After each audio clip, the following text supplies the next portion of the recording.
not what we saw in southwest Louisiana yesterday.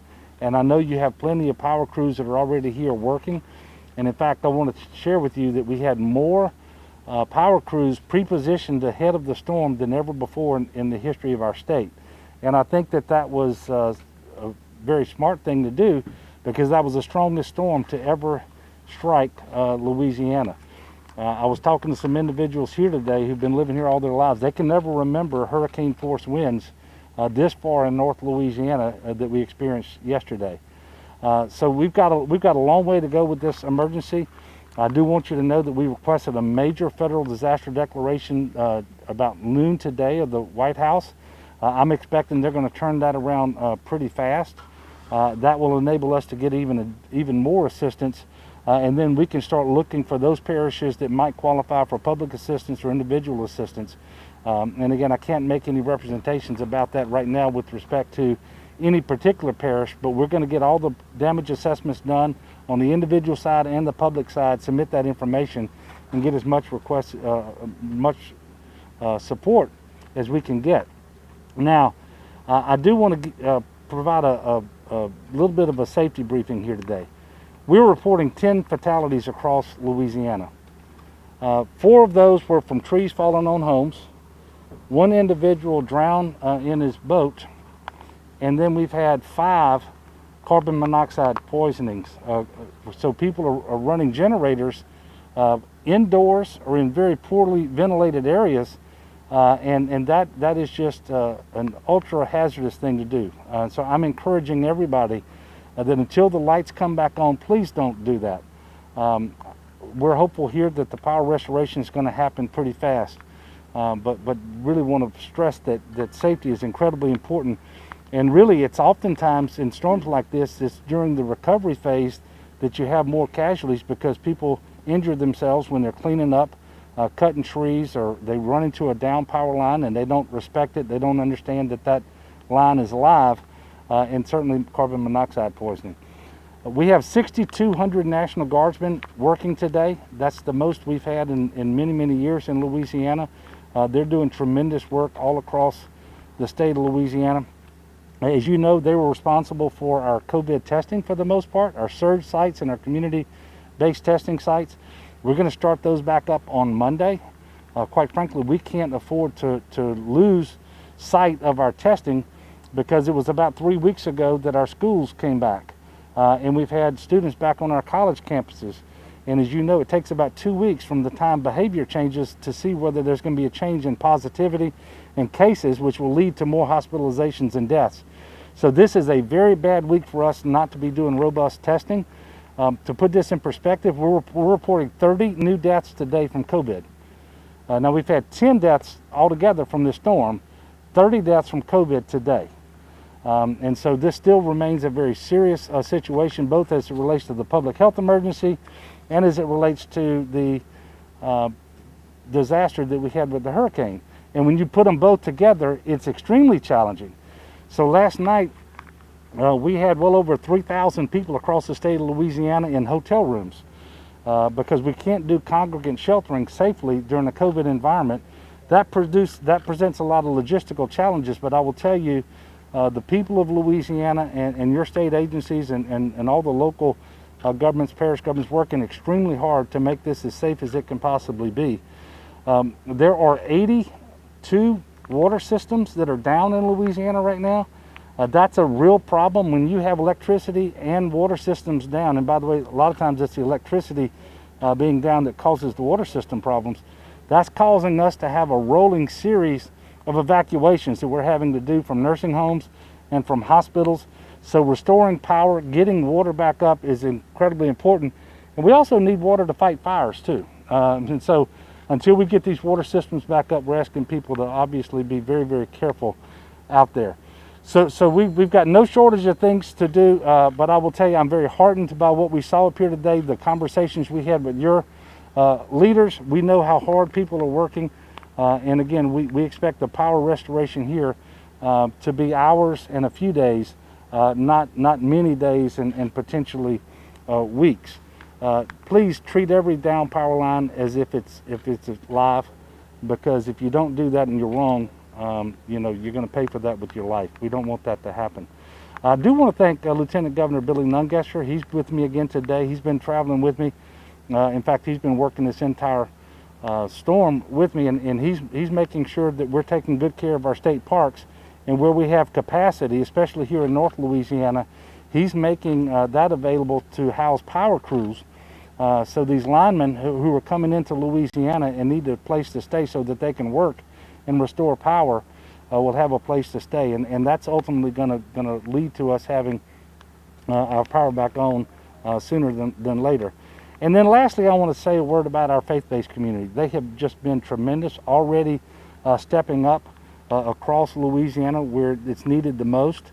You know, they're already in the community. There's no bureaucracy attached to churches and so forth, and so they can act very, very quickly.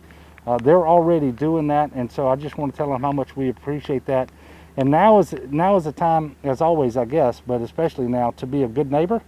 And being a good neighbor means doing all the things you would normally do during a storm, just doing it from 6 feet away, and with a mask on, because we still are the state in the country with the most cases per capita. We still have tremendous challenges from COVID, although we are doing much better today than we were several weeks ago, because of the additional restrictive measures that we put in place, the mitigation measures and so forth. So with that, we'll take a couple of questions, and you can address questions to me or to any of the individuals who are behind me. Yes, ma'am. I know you were saying that this is the strongest storm to hit Louisiana at this point in modern history. Is the damage anywhere nearly as severe as Katrina was 15 years ago? Yeah, well, you got to understand, the storm was more powerful than Katrina. It came on shore at 1 o'clock yesterday morning at 150 miles per hour. That is 7 miles per hour less than a Category 5. So this is a very strong Category 4. And for people out there who like to study these things, in 36 hours, Laura went from a tropical storm to a very, very strong Category 4. This rapid intensification occurred because of how warm the water was in the Gulf of Mexico, and how ideal the conditions were to the formation and strengthening of that storm. Now, that's the strongest storm ever recorded.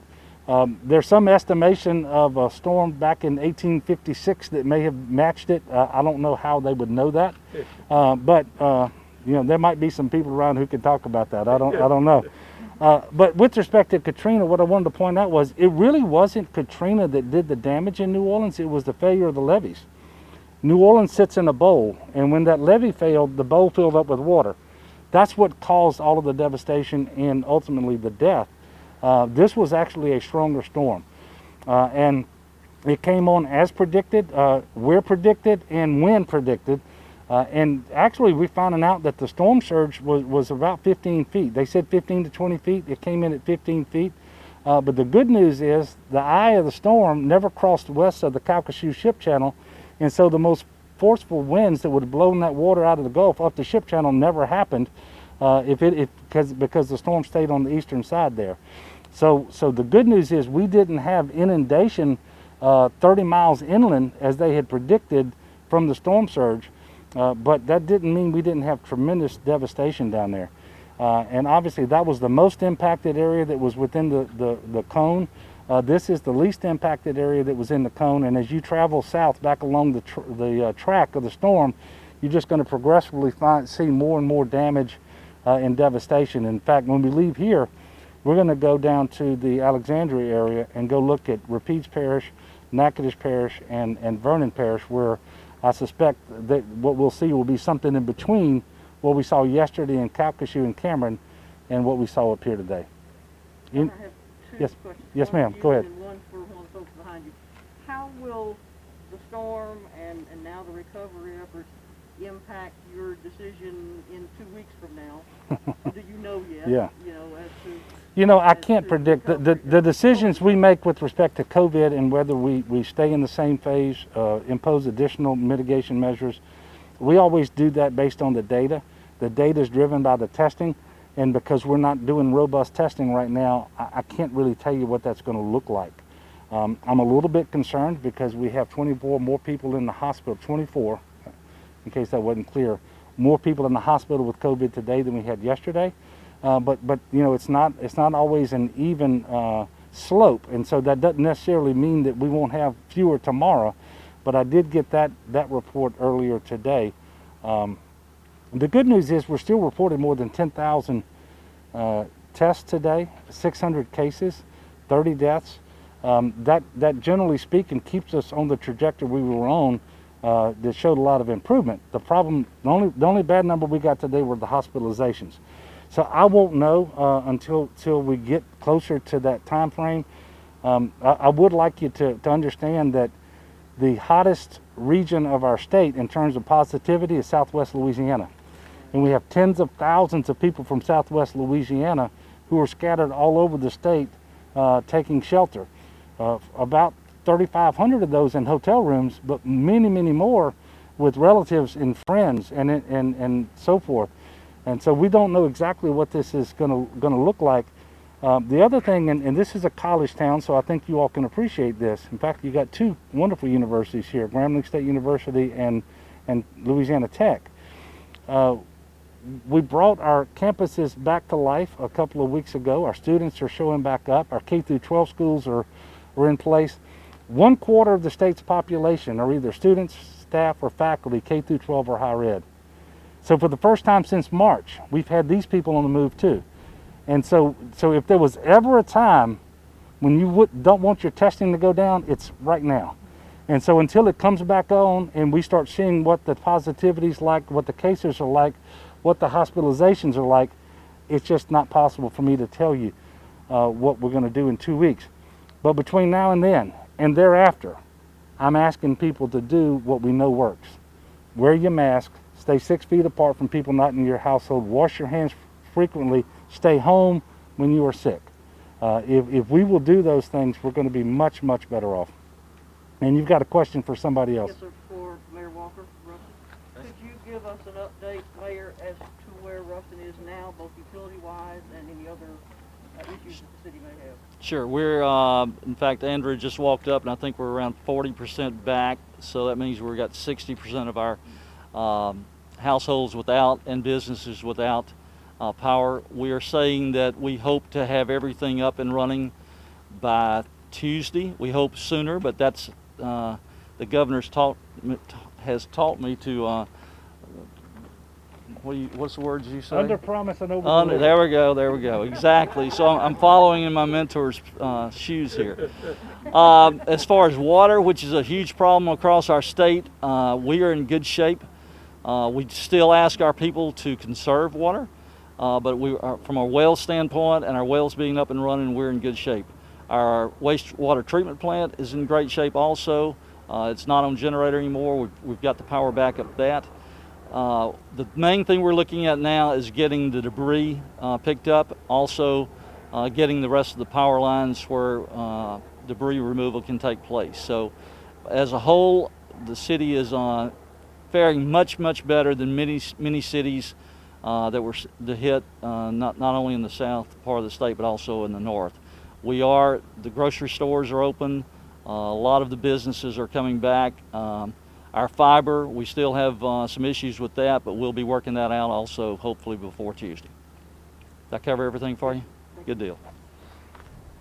And finally, we did see some pretty long lines at some service stations.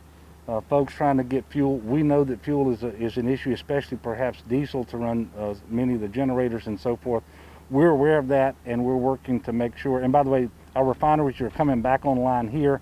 They never shut down outside the state of Louisiana, so I expect that any interruption there is going to be very short-lived.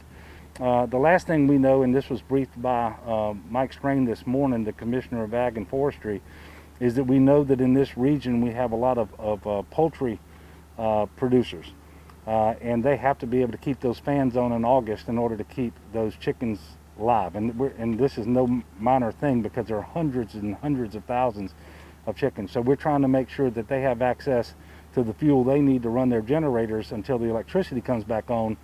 Otherwise, we know that they're going to lose their poultry, and so I did want to make sure that everybody knows that the commissioner is on top of that. He's working with Tom Harris, the Secretary of DNR, to access as much fuel as we need and get it to where it can be obtained by the producers.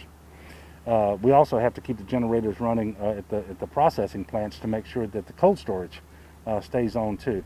But all of these ills that we have here can be solved and will be solved once the electricity comes back on. And that's going to happen in the next couple of days. I'm very, very confident. It'll be much longer than that in Southwest Louisiana. Look, I do want to thank y'all for continuing to cover this, and I want to thank all these people behind me who are working so hard to make sure that their constituents have what they need in order to do as best as they can do until their lives are made normal again. And look, the normal doesn't look like the real normal, right? I'm just talking about getting right past this storm. But they're working extremely hard, and they're in constant communication with me and my office and GOSEP to try to make sure that we're aware of what the needs are in this region. And I do want to thank them for that. And I want to thank you all for continuing to cover this. And like I always do, or always try to do, I'm going to ask us that we pray for one another, pray for our state. We've got 10 families who've lost somebody, and that's from the storm. Again, 30 people who died in today's report on COVID. So let's lift one another up in prayer. Let's work together. Let's be good neighbors. We'll get through this, and we'll build back stronger than ever before. Thank you so much, and God bless. Thank you,